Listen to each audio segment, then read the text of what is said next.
नमस्कार. संघर्ष वृत्तवाहिनीमध्ये आपलं स्वागत.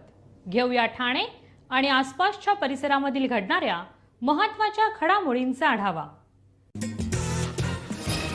ठाण्यातील स्वर्गीय सुलोचना देवी सिंघानिया हायस्कूलमधील इयत्ता 3री आणि 4थीच्या 55 ते 60 विद्यार्थ्यांना सहली दरम्यान विषबाधा झाल्याची धक्कादायक घटना समोर आली आहे. या प्रकरणी शाळा प्रशासनाकडून कोणतीही ठोस कारवाई न झाल्याने ठाण्याचे उपमहापौर कृष्णा पाटील यांनी शिक्षण विभागाच्या अधिकाऱ्यांसह थेट शाळेत धडक देऊन जाब विचारलाय. यावेळी शाळेच्या प्राचार्यांनी भेट देणे टाळलं तर व्यवस्थापन समितीने उपमहापौरांची भेट घेतली. यावेळी शाळा प्रशासनावरती संताप व्यक्त करत उपमहापौर कृष्णा पाटील म्हणाले, ज्या व्यक्तीवरती पोक्सो अंतर्गत गंभीर गुन्हा दाखल आहे त्याला शाळेने सहलीचं कंत्राट दिलं आहे. शाळेने पूर्ण तपासणी न करता कंत्राट देणं हे अत्यंत बेजबाबदारपणाचे आहे.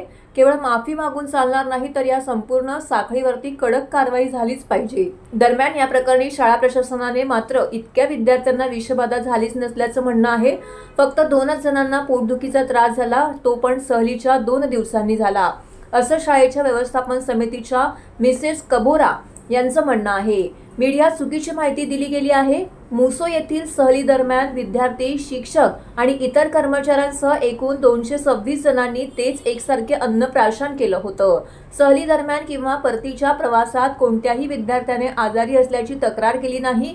विशेष म्हणजे एकूण 204 विद्यार्थ्यांपैकी 203 विद्यार्थी दुसऱ्याच दिवशी शाळेत हजर झाले होते. शाळा आरोग्य केंद्राकडे कोणतीही तक्रार आली नव्हती. सहल होऊन गेल्याच्या साधारणतः 3 दिवसानंतर पहिल्यांदा तक्रार प्राप्त झाली. आलेल्या एकूण 9 ईमेलपैकी केवळ 2च पालकांनी या त्रासातला संबंध सहलीतील जेवणाशी जोडलेला आहे. त्यामुळे उपलब्ध नोंदी आणि घटनाक्रम पाहता सहलीतील जेवण आणि त्यानंतर आलेल्या तक्रारींचा कोणताही थेट संबंध नसल्याचं शाळा प्रशासनाने म्हटलं आहे. तेव्हा आम्ही PTA मेंबरना तात्काळ बोलवून चौकशी केली, मात्र त्यांच्याकडे नीट माहिती नव्हती. विद्यार्थ्यांची सुरक्षा हेच शाळेचे सर्वोच्च प्राधान्य असल्याचंही शाळेच्या व्यवस्थापन समितीच्या मिसेस कबोरा यांनी सांगितलंय. मात्र कबोरा यांना कंत्राटदारावरील गुन्ह्याबाबत विचारले असता त्यांनी हात झटकले.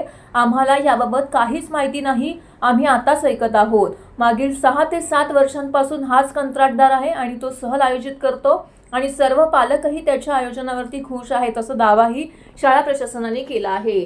याविषयी उपमहापौर कृष्णा पाटील व स्वर्गीय सुलोचना देवी सिंघानिया हायस्कूलच्या व्यवस्थापन समितीच्या मिसेस कबोरा यांनी प्रसारमाध्यमांशी बोलताना अधिक माहिती दिली आहे. कालच मला ते माहीत पडलं, तेव्हा आम्ही आज प्रिन्सिपल मॅडमशी पण वेळ घेतली होती, पण त्या नाही आहेत अवेलेबल. आणि मग आपले वैद्यकीय अधिकारी, महापालिकेचे शिक्षणाधिकारी, सर्वच टीम आज आम्ही त्यांची शिष्टमंडळाची भेट घेतली. त्याच्यामध्ये आम्ही त्यांना निदर्शन आणलं, पण त्यांना हे माहीत नाही आहे की त्या व्यक्तीवर असा गुन्हा दाखल आहे का. पण ॲक्च्युली शाळा प्रशासनाने ज्या व्यक्तीबरोबर आपण ॲडव्हेंचर म्हणजे पिकनिक करतो, ॲडव्हेंचर ग्रुपवर होतं, ॲडव्हेंचर ग्रुपचा मालक कोण आहे, त्याच्यावर काय आहे, त्याची क्रॉस पोलीस व्हेरिफिकेशन घेणं गरजेचं होतं, पण ते स्कूल व्यवस्थापनाने घेतलेलं नाही आहे. गेल्या 7 वर्षांपासून ते ॲडव्हेंचर पिकनिक करत आहेत. या 1 वर्षा अगोदरच ही घटना घडली आहे. शाळा प्रशासन काही दखल घेत नाही आहे. आणि जे काही मुलांना जे फूड पॉयझनिंग झालं होतं, तुम्ही देखील संपर्क केला, पत्रकारांनी पण संपर्क केला, पण काही उत्तर आलेलं नाही. त्यांच्याकडनं सांगायचं की पत्रकारांनी चुकीची बातमी लावली. त्यांचं शाळा व्यवस्थापन एक आत्ताही कबूल करत नाही की चूक झालेली आहे. पण प्रिन्सिपल मॅडमनी रविवारी रात्री पेरेंट्सच्या ग्रुपवरती स्वतःची चूक कबूल केलेली आहे. त्यांनी सांगितलेलं की हे घडलेलं आहे, पण आम्हाला लेट कळालं. आम्ही ज्या अधिकाऱ्याला दिलेलं आम्ही काम, ज्या संस्थेला, त्याची चौकशी करणार, जिथे फूड आले त्यांच्यावर आम्ही कारवाई करू, असं त्यांनी गेलेलं आहे आणि दिलगिरी व्यक्त केलेली आहे पेरेंट्स लोकांची. पण माझं म्हणणं, तेवढी दिलगिरी व्यक्त करून हे योग्य नाही आहे, कारण भविष्यात पुढे असे कुठल्या घटना घडू नयेत. त्यासाठी शाळेने एकदम स्ट्रिक्ट राहिलं पाहिजे. त्या संस्थेचं जी सप्लाय करणारे फूड, त्याचं फूड लायसन्स असतील, त्याचा जी व्यक्ती कोण आहे, त्याची पार्श्वभूमी काय आहे, पोलीस व्हेरिफिकेशन असेल, इतर बाबीची पूर्तता केली पाहिजेत. कारण आपली मुलं कोण घेऊन जाणार आहे, त्याचं बिहेवियर कसं आहे, किंवा त्याचे पोलीस म्हणजे याच्यावर केसेस आहेत की नाही, त्याची चौकशी शाळेने पहिली करायला पाहिजे होती. आता आम्ही शाळेच्या निदर्शन आणल्यानंतर त्यांनी ते कबूल केलं की आम्ही त्याची माहिती घेतो म्हणून. आणि आमच्या वैद्यकीय अधिकारी आणखी शिक्षण मंडळाने त्यांना सांगितलेलं आहे पॉईंट्स, माहिती सगळी माहिती देतो म्हणून सांगितलेलं आहे. आणि पिकनिकच्या आधी शिक्षण मंडळाला कळवणं शाळेची गरज आहे, पण शाळेने अद्याप कळवलेलं नव्हतं. ते पण शिक्षण मंडळ म्हणजे शिक्षण अधिकाऱ्यांनी खंत व्यक्त केली. मग त्यांनी सांगितलं की यापुढे भविष्यात अशी चूक होणार नाही. आम्ही प्रत्येक वेळी काही असं आमचं असेल हे सहल किंवा इतर कुठले प्रोग्राम पुढे बाहेर जायचे असले मुलांचे, तर ते आम्ही पूर्ण कल्पना देऊ म्हणून कबूल की पत्र. काही पेरेंट्स लोकांचं म्हणणं होतं की त्यांचे टॉयलेट बरोबर नसतात किंवा हा त्रास आहे, तर ते आम्ही चौकशी केली. पण प्रत्यक्ष बघितलं आम्ही आता पाणीमध्ये तर सगळे टॉयलेट हे ओके आहेत. आणि महापालिकेने पण असं आता सांगितलं की दर 15 दिवसांनी ते येऊन चेक करत जातील. सॅनिटरी इन्स्पेक्टर असतील ते येऊन चेक करतील. आणि एक सुवर्ण मध्य शाळा शेवटी ठाणेकरांची ठाण्याची जी मुलं वाढतात, तर त्याच्यामधनं बाबा एक मार्ग चांगला काढू, भविष्यात अशा कुठल्या घटना घडू नये याची काळजी घेऊ हे व्यवस्थापनाने पण सांगितलेलं आहे. त्याचबरोबर एक ट्रॅफिक समस्या इथे आम्हाला नेहमी भेडसावते ठाण्यामध्ये, तर त्याहीसाठी आम्ही DCP साहेबांशी शिरसाट साहेबांशी बोलणं केलं. तर त्यांनी त्यांचे अधिकारी देशमुख साहेबांना पाठवलं.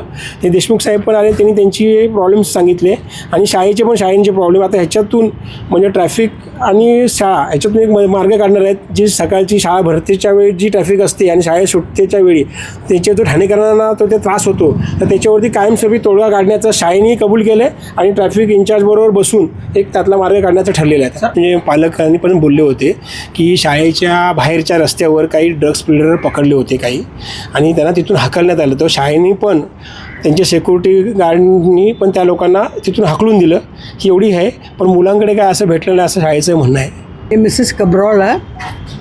पहले मैं मेरे डिप्यूटी मेयर को थैंक करने के doctor mister Bade Mrs Palande for taking so much of interest in our school. हमारा इच्छा है, ये पेपर में आया, सच नहीं आया, इसलिए दुख है। सच का बात है, दो बच्चे लोग हॉस्पिटल में एडमिट किया एंड हमारा पिकनिक 2 तारीख था ऑन अ थर्सडे। बच्चे लोग 2 को दोपहर ही खाना खाया। फ्राइडे सब बच्चे लोग आया, खाली 2 बच्चे लोग स्कूल में प्रेजेंट नहीं था एंड ये सब बच्चे लोग फ्राइडे खा के सब कुछ करके सब एक्टिविटीज़ किया। हम लोग का कुछ मैसेज फ्राइडे ने आया, सैटरडे भी नहीं आया, संडे रात को मेल आया मेरा बच्चा आज मंडे स्कूल में नहीं आ सकता है, क्यों? फूड पॉइजनिंग है। सो हम लोग अभी 5-7 मेल्स मिला, इसलिए हम तुरंत वो कैसे हो गया। सो इसलिए हम लोग PTA मेंबर को मंडे बुलाया। PTA मेंबर को मिला, सो PTA मेंबर में पूछा अभी खाली कैसे 2 बच्चे लोग को खाली आ गया, बट फिर भी हम लोग दुख के कौन सा हॉस्पिटल है उसको नहीं मालूम था कौन सा हॉस्पिटल। बिकॉज अगर हम लोग को मालूम पड़े तो हमेशा कोई कुछ हॉस्पिटलाइजेशन होएगा तो हम लोग खुद जाके हॉस्पिटल में बच्चों को मिलते हैं, पेरेंट्स को मिलते हैं। ये हम लोग को बाद में MMR मालूम पड़ा, दूसरा बच्चों का हॉस्पिटल नहीं मालूम था। छुपा के नहीं रखा, हम लोग को नहीं मालूम था कौन सा हॉस्पिटल में। बाद में बच्चों वापस डिस्चार्ज होने के बाद हम लोग को मालूम पड़ा। अभी तक हम लोग को रिपोर्ट नहीं मिला। आज भी हम लोग पेरेंट्स को मेल भेजा, प्लीज़ सेंड द रिपोर्ट, क्या हो गया। पेरेंट्स के अप्रूवल मिला, पेरेंट्स का कंसेंट भी मिला। हमारा एक्सपीरियंस उसके साथ अभी 1-2 साल नहीं है, हमारा एक्सपीरियंस एटलीस्ट अबाउट 6-7 ईयर्स है एंड हमारा एक्सपीरियंस है पेरेंट्स को भी रियली सेटिस्फाइड। आप अभी गोयंका के बारे में बोलती है, एक गोयंका स्कूल फिर 1 साल के बाद एडवेंचर के साथ सब पिकनिक अरेंज करते, हम लोग सुना।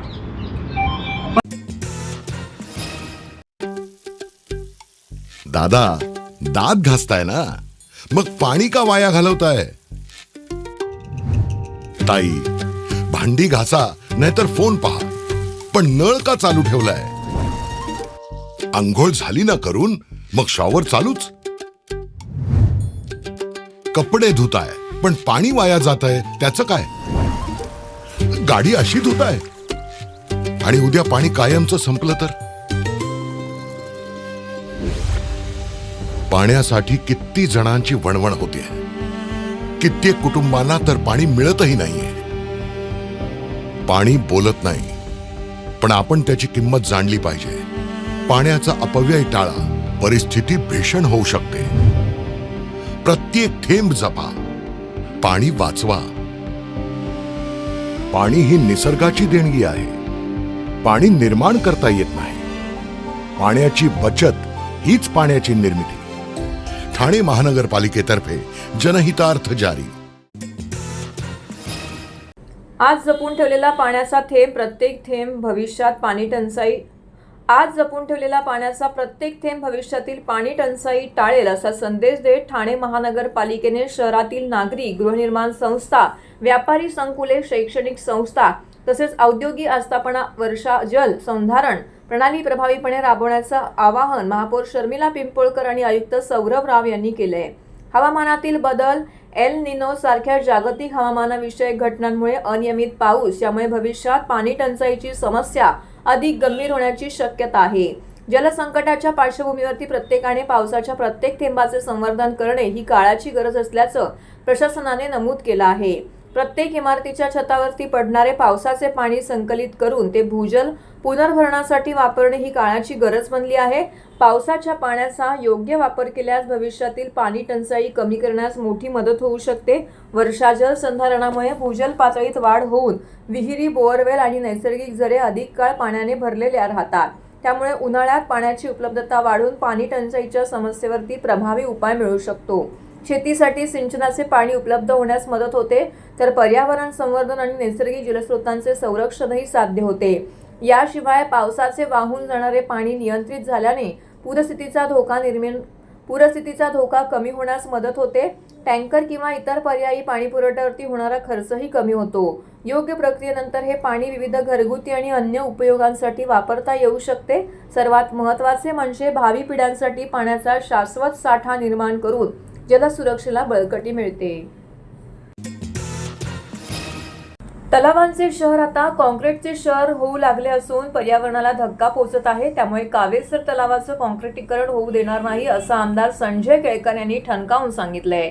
हिरानंदानी परिसरातील नागरिक आणि पर्यावरण प्रेमींनी जनसेवकाचा जनसंवाद या कार्यक्रमामध्ये आमदार संजय केळकर यांची भेट घेतली. यावेळी त्यांनी कावेसर तलावाला कॉन्क्रीटीकरणापासून रोखण्याची मागणी केली. याबाबत केळकर यांनी नागरिकांना आश्वासित केलं. एकेकाळी ठाणे हे तलावांचं शहर म्हणून ओळखलं जाते.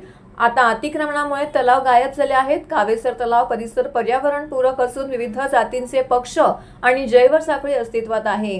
कॉन्क्रीटीकरणामुळे पर्यावरणाला बाधा पोहोचणार असल्याचं नागरिकांचं म्हणणं आहे. त्यामुळे तलावाची नैसर्गिक अवस्था टिकून राहील यासाठी प्रसंगी आमदार निधी देईल असं देखील केळकर यांनी सांगितलंय.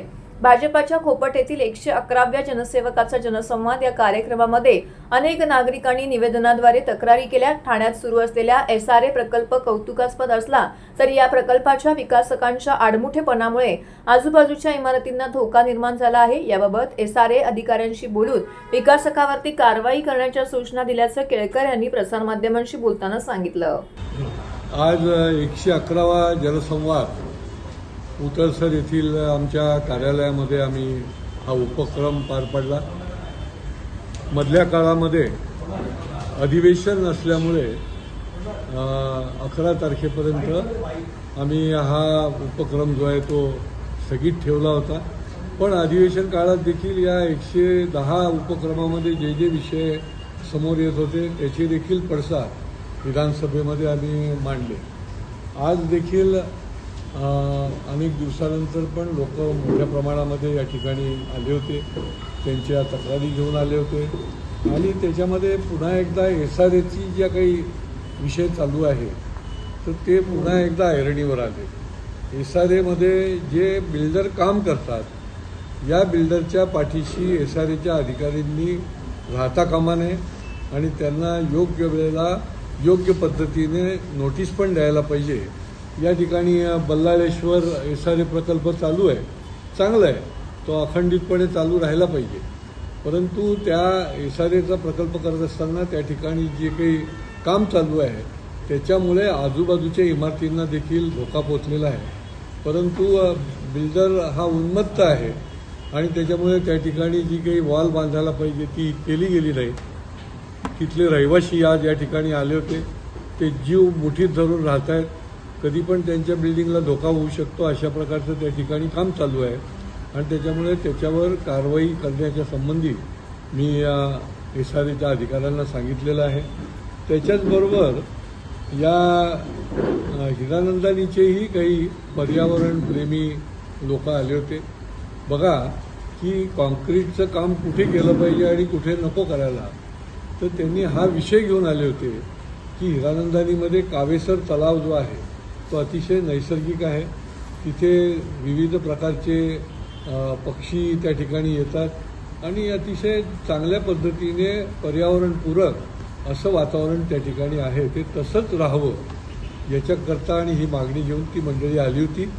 त्या ठिकाणी मी पण आधी गेलेलो होतो आणि त्याच्यामुळे मला त्याची कल्पना असल्यामुळे आम्ही त्यांना आश्वासित केलं की तो आपण प्रोटेक्ट करू, तिथे कुठेही कॉन्क्रीटीकरण होणार नाही आणि त्या ठिकाणी कृत्रिम अशा प्रकारचं कुठलंही काम न करता स्थापत्य काम तो नैसर्गिक असा आपण तलाव ठेवू. म्हणजे ठाण्याच्या दृष्टीने ते एक वेगळं आकर्षण ठरेल आणि मी स्वतः त्याच्याकरता लक्ष पण घालणार आहे आणि वेळ पडली तर माझा निधी देखील द्यायला लागला तर देणार आहे. नाही, जेव्हा चुकीचं आणि नियोजन शून्य कारभार जेव्हा हाकला जातो त्यावेळेला अशा पद्धतीने आपल्याला त्याला तोंड द्यायला लागतं. बरं, पुढच्याच ठेस मागचा शाळा असंही होत नाही. 2 वर्षापूर्वी ॲडव्होकेट पवार हे नाहकपणे झाड पडल्यामुळे त्यांचं निधन झालं. त्यांची फॅमिली उघड्यावर पडली. त्यांची पत्नीला कॉन्ट्रॅक्टवर नोकरी द्यायला लागली महापालिकेला. आम्ही पाठपुरावा करत होतो शासनाकडे. पण सांगायचा हेतू हा की त्यांना वेळोवेळी सांगून देखील रस्त्यावरची जी उन्मळून पडणारी झाडं आहेत त्याची कटाई छटाई जी आहे ती नियोजनबद्ध पद्धतीने न केल्यामुळे हे सगळं आपल्याला भोगायला लागतं. आजही आता पाऊस थांबलेला आहे तरी देखील रस्त्याच्या निरनिराळ्या ठिकाणी ज्या फांद्याची छाटणी केली आहे त्या अजूनही मोठ्या प्रमाणामध्ये त्या ठिकाणी आहेत आणि त्याच्यामुळे महापालिकेने याची गंभीर दखल घ्यायला पाहिजे आणि पुढचं संकट येण्याच्या आधी हे काम करून घ्यायला पाहिजे. साने गुरुजी वाचनालय खारेगाव येथे उपमुख्यमंत्री एकनाथ शिंदे, संसदरत्न खासदार श्रीकांत शिंदे यांच्या संकल्पनेतून विशेष सहकार्याने शैक्षणिक प्रोत्साहन कार्यक्रमाअंतर्गत ज्येष्ठ नेते दशरथ पाटील यांच्या प्रमुख मार्गदर्शनाखाली शालेय विद्यार्थ्यांना शिवसेनेचे उपशहर प्रमुख राकेश पाटील यांच्या पुढाकाराने खारेगाव आणि इतर परिसरातील विद्यार्थ्यांना मोफत वह्या वाटप कार्यक्रम आयोजित करण्यात आला होता.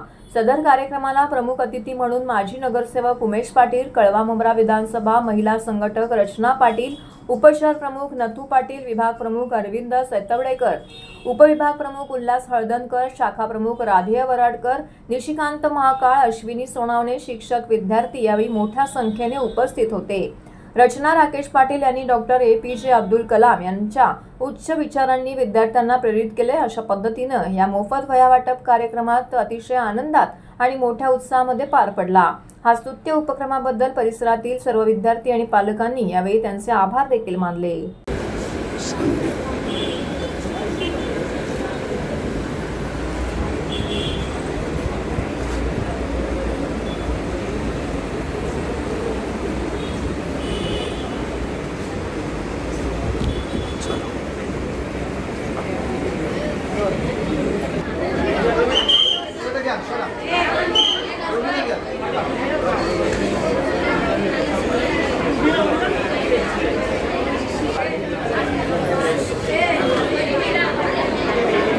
चल चल चल पुढे चल, थांबू नको. पुढे या, पुढे या, पुढे या, पुढे या.